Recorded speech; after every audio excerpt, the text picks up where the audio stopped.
Hey everyone, how are you? आप लोग कैसे हो? Hope all good. आप लोग अच्छे होंगे, अच्छा कर रहे होंगे। So good morning all of you everyone, welcome to Penika point.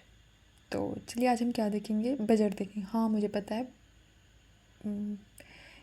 अभी मतलब बजट लाने का क्या मतलब है, तो अभी कोई मतलब नहीं हो जाता, लेकिन ठीक है कोई नहीं।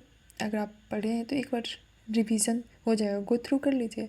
और एग्ज़ाम हो रहे हैं और बहुत सारे एग्ज़ाम लाइंड अप हैं, अपकमिंग है, तो थोड़ा सा एक और रिवीजन बनता है, क्योंकि बजट से तो 2-4 क्वेश्चन पूछेगा ही, चाहे कोई भी हो, वनडे एग्ज़ाम हो या हायर लेवल ऑफ एग्ज़ाम हो, जो भी एग्ज़ाम। तो हम आज देखेंगे यूनियन बजट 2024, यूनियन बजट 2024 और 25। तो एक एक करके हम पॉइंट देखेंगे, समझेंगे, ठीक है? और ये भी देखेंगे क्या क्वेश्चन पूछेगा, क्या क्वेश्चन एग्ज़ाम में बनेगा। तो चलिए देखते हैं। जैसे देखा कि ये बजट लाया कौन है, तो बजट किसके द्वारा लाया? फाइनेंस मिनिस्टर के द्वारा प्रेजेंट किया जाता है, तो निर्मला सीतारमण। और ये कंजुगेटिव, ये लगातार 7वीं बार है जो बजट प्रेजेंट की है। कौन? निर्मला सीतारमण जी। कब आया था बजट? जुलाई 2024 को। और इसमें ना 9 प्रायोरिटीज़ पर बात किया गया था। इस बार बजट का सबसे बड़ा इम्पॉर्टेंट क्या था, क्योंकि 9 प्रायोरिटीज़ पर बात किया था, और 9 प्रायोरिटीज़ वो क्या था वो हम देखेंगे। उसके साथ साथ unemployed, middle class women, farmers, ये सब को भी ध्यान में रखा गया। तो ये तो हम देख लेगा कि ये निर्मला सीतारमण के द्वारा लाया गया, और ये उसका 7वां बजट वो प्रेजेंट की, उनके द्वारा किया गया। इसमें ये देखना है कि इस बार कितना बजट आउटले कितना है, टोटल बजट कितना है, और पिछले साल से कितना ज़्यादा है, ये सब भी देखना है। तो इस बार बजट का कितना है? 28 लाख करोड़, 41.28 लाख करोड़ इस बार टोटल बजट है। अगर पिछला साल से हम तुलना करें तो 3.18 लाख करोड़ जो है ज़्यादा पिछले साल से।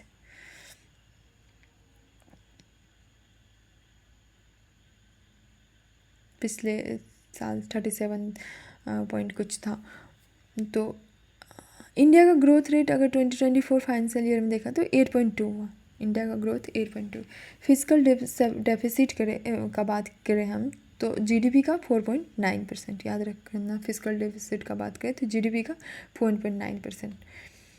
और इसमें अगर हम खास करके बिहार और आंध्र प्रदेश सबको देखें तो कितना असिस्टेंस दिया गया, तो बिहार को कितना 59,000 करोड़ रुपीज़ का असिस्टेंस दिया गया, और आंध्र प्रदेश को 15,000 करोड़ रुपीज़ का। एक पूर्वोदय योजना क्या है? पूर्वोदय योजना में यही है कि 5 स्टेट्स को डेवलपमेंट के लिए पूर्वोदय योजना में डाला गया, जैसे बिहार, झारखंड, वेस्ट बंगाल, ओडिशा और आंध्र प्रदेश।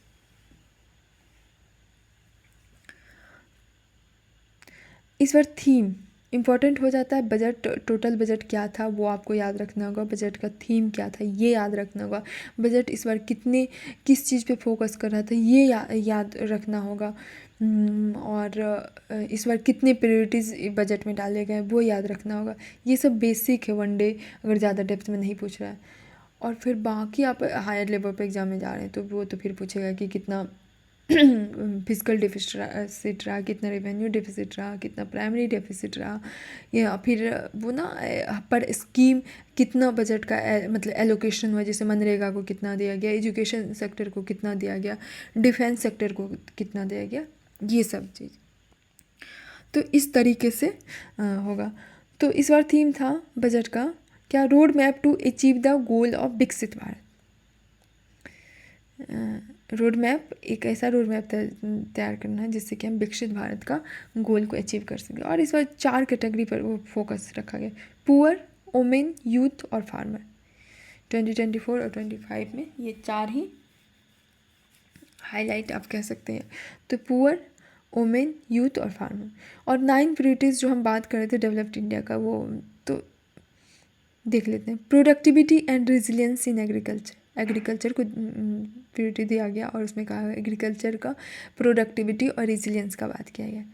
और एम्प्लॉयमेंट एंड स्किल ट्रेनिंग, जैसे कोई भी स्कीम हो या कुछ भी हो तो उसमें उस स्कीम हो, जैसे कोई भी स्कीम आता है तो उसमें एम्प्लॉयमेंट जनरेट करने के लिए ना, कि इंसान एम्प्लॉयड हो, और फिर उसको हम उस स्कीम को और सफल बनने के स्किल ट्रेनिंग दो कि ताकि उसमें और जो इंसान है। Inclusive human resource development and social justice और इंक्लूसिव ह्यूमन समावेशी सबका डेवलपमेंट हो, ह्यूमन रिसोर्स डेवलपमेंट। मैन्युफैक्चरिंग और सर्विस, उत्पादन, मैन्युफैक्चरिंग और सेक्टर और सर्विस सेक्टर को भी। अर्बन डेवलपमेंट का बात किया गया है, एनर्जी सिक्योरिटी का बात किया गया, इंफ्रास्ट्रक्चर का बात किया गया, इनोवेशन का बात किया गया, रिसर्च एंड डेवलपमेंट का बात किया गया, और नेक्स्ट जनरेशन रिफॉर्म्स का बात किया गया। तो ये हमारे 9 प्रायोरिटीज़ थे। इस तरह से एग्जाम में आपको पूछ लिया जाएगा कि जैसे दे दिया गया urban development, energy security, infrastructure, और एक और मतलब अलग दे दिया जाएगा और इसमें बोल देगा कि ये 9 प्रायोरिटीज़ में से कौन नहीं है। तो आपको ये 9 प्रायोरिटीज़ याद रखना होगा, और ये फोकस जो 4 कैटेगरी है उस पर ये याद रखना ही होगा, थीम भी याद रखना ही होगा, विकसित भारत। तो ये तो हो गया। अब हम ये देखेंगे कि एलोकेट कहाँ कहाँ हुआ। अगर हम टोटल देखें तो किस किस डिपार्टमेंट को कितना दिया गया।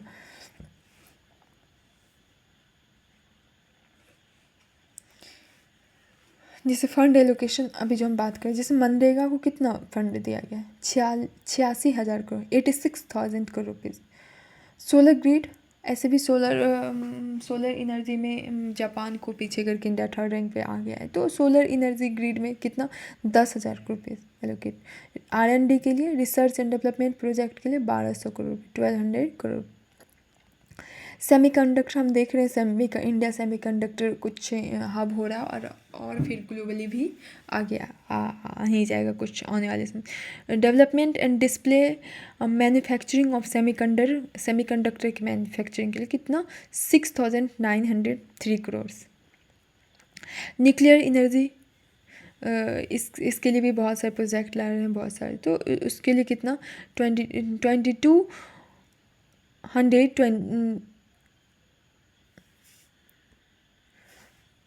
न्यूक्लियर एनर्जी प्रोजेक्ट के लिए कितना 2228 करोड़। और PLI फार्मास्यूटिकल इंडस्ट्री के लिए 2143 crore. LPG DBT direct benefit transfer 1,500 crore. Credit line and idea scheme के तहत 3,849 करोड़।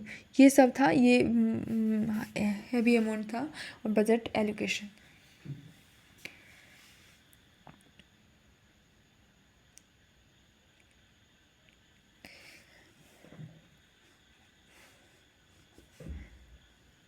थोड़ा सा ये हम देखेंगे इस जैसे रेवेन्यू और एक्सपेंडिचर में ये जैसे रुपी कहाँ से आता है, कहाँ से जाता है। तो नहीं, पहले ये देखते हैं फिर देखेंगे ये सब। ये ट्रेंड्स देखेंगे, डिफिस कितना % का GDP ग्रोथ हुआ है, क्या हुआ। जैसे फिस्कल डिफिसिट का हम बात करें तो 16.13 लाख करोड़, मतलब GDP का 4.9%। रिवेन्यू डिफिसिट का हम बात करें तो कितना 5.80 लाख करोड़, तो GDP का 1.8%। प्राइमरी डिफिसिट का बात करें तो 4.50 लाख करोड़ और GDP का 1.4%। इफेक्टिव रेवेन्यू डिफिसिट का बात करें तो 1.89 लाख करोड़, 0.6% GDP का। अब बजट के वो तो हम देख ही लिए। पिछला हम क्या देखे पीछे कि बजट का कितना टोटल बजट था, कितने प्रायोरिटीज़ का बात किया गया, कि इसका क्या थीम था, फोकस एरिया क्या था, इस पिछले साल से कितना था, इंडिया का ग्रोथ रेट क्या रहा, फिस्कल डेफिसिट कितना GDP का एस्टिमेट किया गया। तो अब ना कुछ हम की फैक्ट्स देख लेते हैं।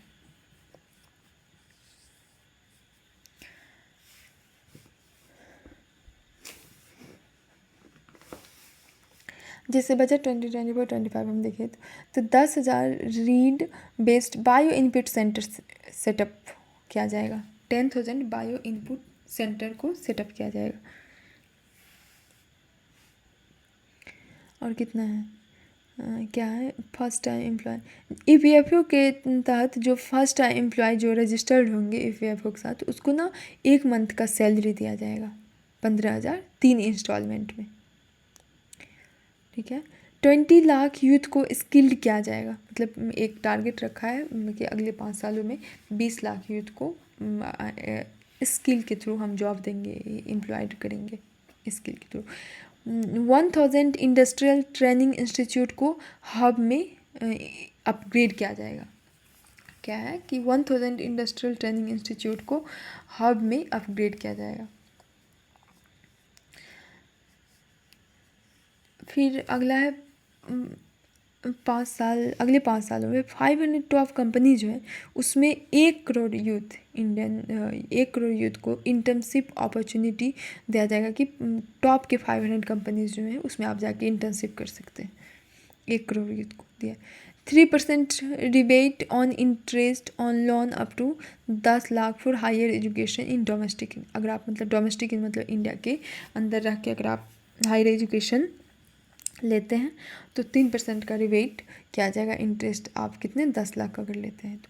प्रधानमंत्री जनजाति उन्नत ग्राम अभियान, हम इधर भी हम डेली न्यूज जो डिस्कशन होता है उसमें हम पढ़े थे प्रधानमंत्री पीएम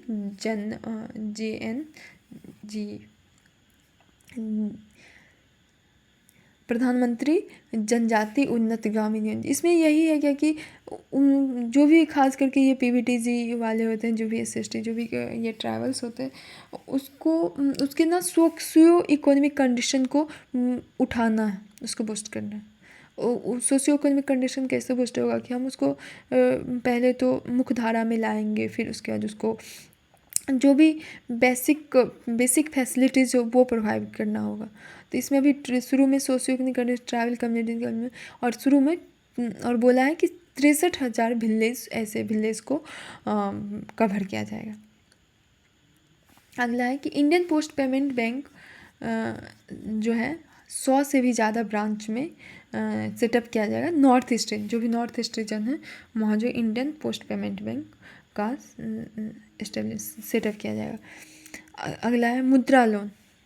मुद्रा लोन इसमें एमएसएमई को प्रमोट करने के लिए मुद्रा लोन जो है तरुण कैटेगरी के अंदर बढ़ा के कितना कर दिया, 10 लाख से 20 लाख कर दिया गया। तरुण के अंदर बढ़ा के कितना 10 लाख से 20 लाख ये। और जो भी इन्वेस्टमेंट होगा 10 लाख करोड़ का अंदर प्रधानमंत्री आवास योजना वो will solve the problems 1 crore urban and middle class family. बोला गया कि 1 करोड़ टारगेट रखा है कि 1 करोड़ अर्बन और मिडिल क्लास फैमिली को प्रधानमंत्री आवास योजना के तहत एक उसको घर दिया जाएगा, उसको आवास दिया जाएगा। इसमें कितना इन्वेस्टमेंट किया जाएगा गवर्नमेंट के द्वारा, कितना बजट है तो 10 लाख करोड़। आवास योजना और फिर 3 crore additional house will be built in, और बोला गया कि रूरल और अर्बन दोनों मिला के दोनों जगह पे 3 करोड़ एडिशनल हाउस इसके अलावे बिल्ड किया जाएगा। और बोला प्रधानमंत्री गरीब कल्याण योजना को अगले फिर 5 साल के लिए 2020 शायद 3 तक था या 4 तक था, उसको अगले 2028 तक शायद हो गया 2028 या 29, तो उसको फिर से वो क्या कहते हैं क्या गया एक्सटेंड कर रहा है गरीब कल्याण योजना के, मतलब पीडीएस में फ्री अनाज मिलेगा। एनटीपीसी और भेल के बीच में एक जॉइंट वेंचर होगा जिसमें 800 मेगावाट कमर्शियल थर्मल प्लांट जो सेटअप होगा, किसकी मदद से, AU-SEC advanced ultra super critical technology के हेल्प से। एनटीपीसी कितना 800 मेगावाट, ये कितना है। इंफ्रास्ट्रक्चर के लिए कितना करोड़ तैयार किया गया है, 11,11,000 करोड़ एक मतलब प्रोविज़न लगेगा कि इतना जो है इंफ्रास्ट्रक्चर के लिए दिया जाएगा। फिर पीएम सूर्य घर मुफ्त बिजली योजना के तहत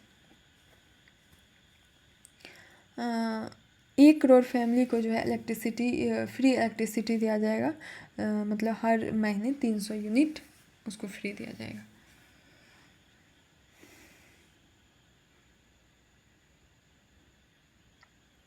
ये सब इसके कुछ के फैक्ट्स से आपको एग्ज़ाम में क्वेश्चन बना के पूछ लिया जाएगा। जैसे स्टेट्स को जो है states will be allocated interest free loan. जैसे कोई भी स्टेट्स हैं 1.5 लाख करोड़ पर आप इंटरेस्ट फ्री लोन दिया जाएगा। 1000 करोड़ एलोकेट किया जाए किसको, रिसर्च स्पेस सेक्टर में रिसर्च के लिए 1000 करोड़। नई टैक्स रेजाइम में क्या क्या है कि income up to ₹7 lakh will now be tax free for salary person. Income जो 7 लाख तक उसको टैक्स फ्री क्या कर दिया जाएगा। स्टैंडर्ड डिडक्शन इंक्रीज करके कितना कर दिया गया है, 75,000। पेंशनर के लिए जो भी पेंशन भोगी है उसको deduction on family pension increase कर दिया है कितना, 15,000 से 25,000। Tax rate of 12.5% will applicable long term gains पर on all financial and non financial assets. Long term अगर गेंस पर टैक्स रेट 12.5% कर दिया है financial non financial. Short term gains पर कितना, 20% टैक्स। विवाद से विश्वास योजना शुरू किया जा रहा है जिसमें इनकम टैक्स डिस्प्यूट जो भी पेंडिंग है उसको सॉल्व किया जाएगा। कॉर्पोरेट टैक्स रेट जो है फॉरेन कंपनी उसको रिड्यूस करके 40% से 35% कर दिया जाएगा। कस्टम ड्यूटीज जो भी गोल्ड और सिल्वर पे कस्टम ड्यूटी लगते हैं उसको रिड्यूस करके 6% कर दिया गया। प्लेटिनम पर कस्टम ड्यूटी को रिड्यूस करके 6.4% कर दिया गया। 100 वीकली मार्केट अनाउंस किया गया कि 100 वीकली मार्केट सेटअप किया जाएगा सिटीज़ में ताकि सेल्फ एम्प्लॉयमेंट प्रमोट हो। हाईएस्ट बजट एलोकेशन है जो मिनिस्ट्री ऑफ डिफेंस में सबसे ज़्यादा 6.22 लाख करोड़ जो है मिनिस्ट्री ऑफ डिफेंस को इतना बजट एलोकेट किया गया है, जिसमें 12 बजट अगर टोटल बजट का कितना परसेंट दिया है तो 12.9% ये डिफेंस सेक्टर को इम्पोर्टेंट हो जाता है। ₹1.48 लाख करोड़ जो है एजुकेशन, इस तरीके से एग्जाम में पूछेगा कि एजुकेशन सेक्टर में कितना बजट या इतना बजट किस सेक्टर में दिया गया। 2479 करोड़ टूरिज्म सेक्टर के लिए।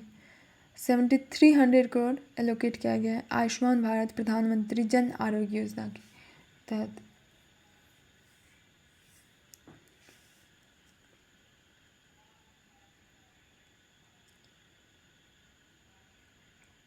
$60,000 करोड़ एलोकेट किया गया प्रधानमंत्री किसान सम्मान निधि के लिए, और 3 लाख करोड़ किसके लिए, ऐसे स्कीम जो वुमेंस और गर्ल्स सेंट्रिक होंगे उसके लिए। अब हम बजट 2020 बिहार को भी थोड़ा पढ़ लेते हैं, देख लेते हैं।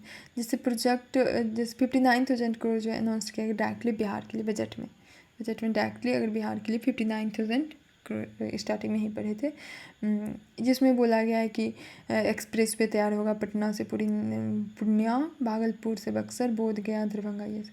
26,000 करोड़ जो है 59,000 करोड़ बिहार को के लिए, तो उसमें 26,000 करोड़ रोड प्रोजेक्ट के लिए होगा। पावर प्रोजेक्ट के लिए जो पीरपैंती भागलपुर में शुरू हो रहा है वहाँ 21,400 करोड़। कोसी मेची लिंक प्रोजेक्ट भी अप्रूव हुआ है, और 11,000 करोड़ जो है स्टडिंग और प्रिवेंटिंग डैमेज, जो भी फ्लड से जो डैमेज होता है उसके लिए, फ्लड को रोकने उसके डैमेज को रोकने के लिए स्टडी करने के लिए 11,000 करोड़। विष्णुपद टेम्पल कॉरिडोर और महाबोधि टेम्पल कॉरिडोर के लिए कितना रुपया डेवलप काशी विश्वनाथ टेम्पल के तर्ज पर ही तैयार किया जाएगा। नालंदा यूनिवर्सिटी को रिवाइव किया जाएगा और नालंदा को एक टूरिस्ट सेंटर के रूप में डेवलप किया जाएगा। हिंदू, जैन और बुद्धिस्ट पिलग्रिम साइट राजगीर को ग्लोबल टूरिज्म मैप में लाया जाएगा। 10 नए एयरपोर्ट बिहार में कंस्ट्रक्ट होंगे, और बिहार को एटलीस्ट 2 मेडिकल कॉलेज नया बनेगा। ये था मतलब यूनियन बजट 2024 जिससे रिवाइज टैक्स स्ट्रक्चर हम देखें। जैसे 0.0 से 3 लाख रुपये अगर आप देते तो कोई टैक्स नहीं। 3 से 7 लाख रुपये पर 5% का टैक्स पड़ता है। 7 से 10 लाख रुपये 10% का टैक्स पड़ता है। और 10 से 12 लाख पर 15% का, और 12 से 15 लाख रुपये 20%, और अगर 15 लाख से ऊपर है तो 30% का टैक्स पड़ता है, टैक्स लगेगा।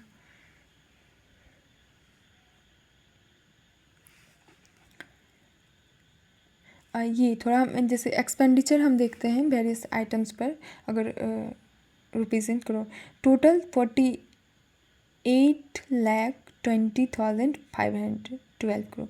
जैसे इंटरेस्ट कितना, इतना का, ट्रांसपोर्ट इतना, डिफेंस, इस तरीके से ये डाटा है। जैसे नॉर्थ ईस्ट के डेवलपमेंट के लिए 5900 करोड़।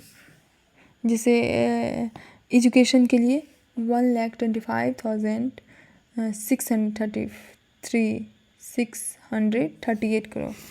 हेल्थ के लिए 89,287। इस तरीके से एनर्जी के लिए 68,769। पेंशन 2,43,296। अगर एस्टिमेट हम बजट एस्टिमेट 2024 और 25 का हम देखें, जिससे ये 2023 2 और 3 का एक्चुअल है, ये बजट एस्टिमेट है, ये फिर रिवाइज्ड है, और ये इस तरीके से लगाया जा रहा है। तो ये डाटा आप खुद देख सकते हैं, और एक बार बस एक बार नज़र डालना और फिर देखना है कि कैसे क्या है। ये था यूनियन बजट 2024 और 25। इसमें अगर आप वनडे एग्ज़ाम दे रहे हैं तो इसमें बेसिकली आपको याद रखना होगा कि यूनियन बजट इस बार कितना टोटल बजट आउटले था, टोटल बजट, और इंडिया का ग्रोथ रेट कितना रहा, इंडिया का इसमें ये बजट का थीम क्या था, फोकस किस पे रखा गया था, प्रायोरिटीज़ कितने थे, और इम्पॉर्टेंट जैसे मिनिस्ट्री हैं उस सब पे, जैसे सेमीकंडक्टर हो गया, मनला हो गया, ये सब वो कितना बजट एलोकेट हुआ। और कुछ और स्टेट जैसे बिहार को 59,000 करोड़ रुपीज़ स्पेशली दिया गया, आंध्र प्रदेश को 15,000। और ये थोड़ा इंपॉर्टेंट हो जाता है। पूर्वोदय योजना क्या है, तो पूर्वोदय योजना क्या है कि जो भी 5 स्टेट्स को डेवलप किया जाएगा, बिहार, झारखंड, वेस्ट बंगाल, उड़ीसा और आंध्र प्रदेश। तो ये था हमारा यूनियन बजट 2024 और 25। होप आप अगर देखे ही होंगे, ऑफकोर्स जुलाई में आया और अभी ये सितंबर जाने को, तो आप देखेंगे, बस देखे भी होंगे तो एक बार रिवाइज़ हो जाएगा, रिवाइज़ कीजिए। एग्ज़ाम में आपको इससे कम से कम 1-2 क्वेश्चन तो कोई भी एग्ज़ाम हो आपको पूछ नहीं लेगा। तो चलिए आज के लिए बस इतना ही। सी यू नेक्स्ट वीडियो। तब तक के लिए खुश रहो।